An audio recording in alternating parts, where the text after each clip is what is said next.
Bonjour chers abonnés, aujourd'hui nous allons parler des revues prédatrices, encore appelées revues pirates.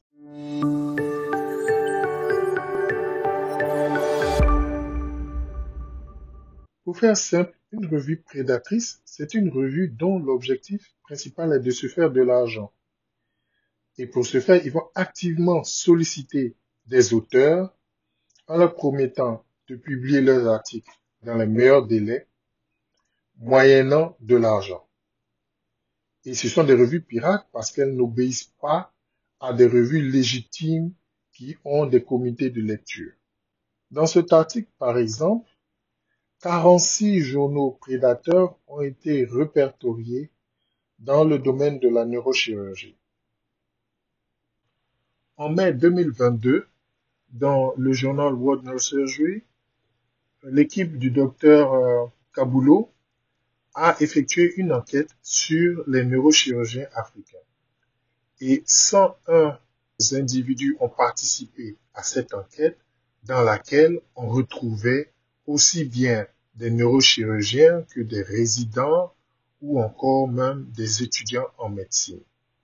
Et ce qui est assez frappant, ce que j'ai retenu de ce travail, c'est que pas moins de 46,5%, c'est presque la moitié des répondants, n'avaient aucune information pratique sur comment identifier une revue prédatrice.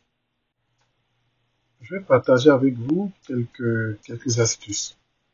Donc, ce sont des journaux qui vont vous contacter, en général avec un nom tel que Journal international de ceci ou de cela. Ils vont vous dire que voilà, ils ont une parution bientôt et donc ils vous invitent à publier avec eux. Il faudrait savoir que un journal qui se respecte ne va pas contacter un auteur pour lui demander une publication. Dans la définition que je vous avais donnée tantôt, je vous avais dit que les journaux pirates vont activement, ce sont des journaux qui vont activement rechercher des auteurs et les solliciter pour des publications. Donc, ils vont aussi utiliser des fois des titres tels que cher professeur, cher éminent chercheur, ce genre de choses pour essayer d'attirer votre sympathie.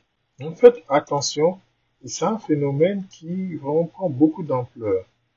Et quand vous vous demandez, mais comment est-ce qu'ils ont eu accès à votre email, en général, lorsque vous publiez dans un journal, vous mettez vos coordonnées en tant qu'auteur correspondant, ou bien vous entrez vos coordonnées lorsque vous êtes co-auteur, et c'est à partir de là que ces revues pirates vont avoir vos informations.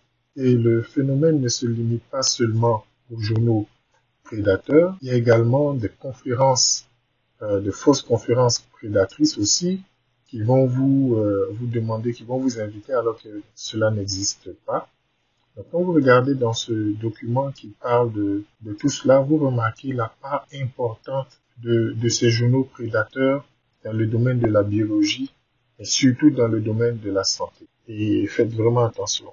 De règle générale, je dirais, il ne faudrait pas prendre au sérieux tout journal qui vous écrit directement pour vous proposer de publier vos travaux de recherche. Donc c'était cette petite capsule vidéo pour vous parler, pour vous dire comme ça que les revues pirates, ça existe. Et quand tu es un jeune chercheur qui commence à publier, eh bien tu es une victime potentielle, tu es un sujet cible pour ces revues pirates. Merci et bonne journée.